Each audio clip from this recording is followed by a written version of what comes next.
บ้านนาเป็นหอย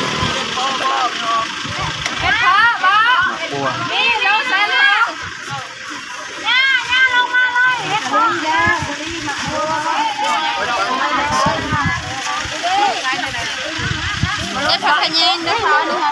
ข้างในครับมี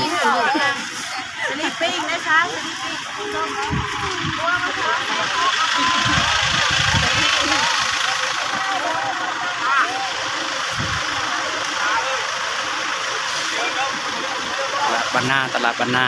ร้านจะมีแต่ของป่าจะมีหอยมีเห็ดมีกบมีเขียดมีปลาเนี่ยตลาดน้อยๆแต่ว่าคนบ่ขาดชายเลยทางเลย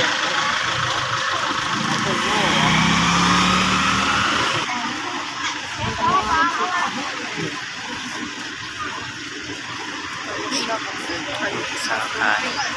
าวขายสลีงาม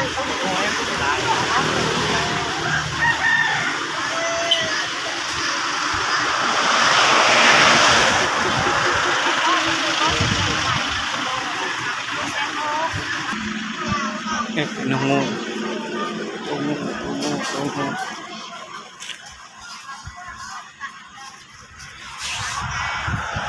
แหวนสุดข้าง